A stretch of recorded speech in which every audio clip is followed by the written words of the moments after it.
Bonjour Ségolène. Bonjour Dominique. On voit beaucoup de robots dans les films et dans les séries. Pouvez-vous me dire ce que c'est que la robotique? La robotique, c'est l'ensemble des études et des techniques de conception et de mise en œuvre des robots. D'accord, mais un robot, c'est quoi exactement? Le terme robot fait partie de notre quotidien depuis les années 60, où il apparaît dans l'électroménager. Le robot, c'est un objet capable de mouvement. Il est mobile et comporte des capteurs, lui fournissant une information sur son environnement, les images, les lumières, les sons, les textures, etc. Le robot a besoin d'un ordinateur, dit contrôleur. Cette intelligence électronique sert à lui dicter un comportement donné en fonction de ce qui est perçu par les capteurs. Par exemple, si ce capteur lui indique un obstacle, le robot marcheur va modifier son chemin. Et comment, Ségolène, peut-on créer un robot?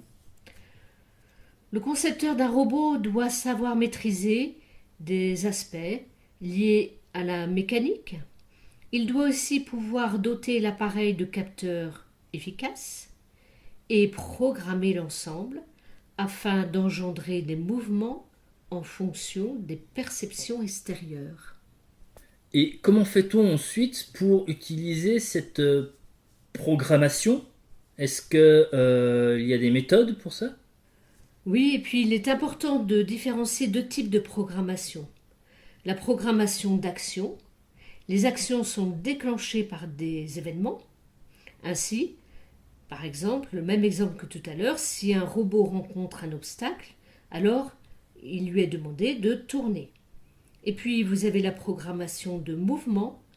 On va programmer le robot pour qu'il puisse avancer, reculer, tourner. En effet, ça paraît être plus une science réservée aux industriels ou aux professionnels, alors mes enfants ne pourront pas s'en servir. Si, bien sûr, on peut tout à fait avoir, et même au contraire, une utilisation pédagogique de la robotique, que ce soit pour apprendre la mécanique, l'électronique, ou alors le robot aide à l'apprentissage des élèves en illustrant le thème abordé. On peut utiliser la robotique comme on fait aussi au Fab Lab du Morvan, en construisant des kits robotiques de construction et de programmation. Plus on commence tôt, et mieux c'est. Comme l'avenir professionnel de nos enfants semble en partie devoir passer par les robots et l'intelligence artificielle, on a décidé de commencer tôt et de se donner toutes les chances au Fab Lab du Morvan, qui est basé à Lorme, en offrant aux enfants des ateliers robotiques proposés par Ludivine les mercredis après-midi. Et j'insiste sur l'importance d'apprendre aux enfants le fonctionnement et le langage de ces objets robotiques. En effet, la prochaine génération va interagir avec de plus en plus de machines. Et il s'agit de faire de ces enfants des êtres adultes en capacité de comprendre leur langage et leur fonctionnement. Merci beaucoup Ségolène. Je vais me renseigner auprès de la mission numérique du Pays Nivernais-Morvan pour pouvoir inscrire mes enfants au Fab Lab du Morvan. Au revoir. N'hésitez pas. Au revoir Dominique.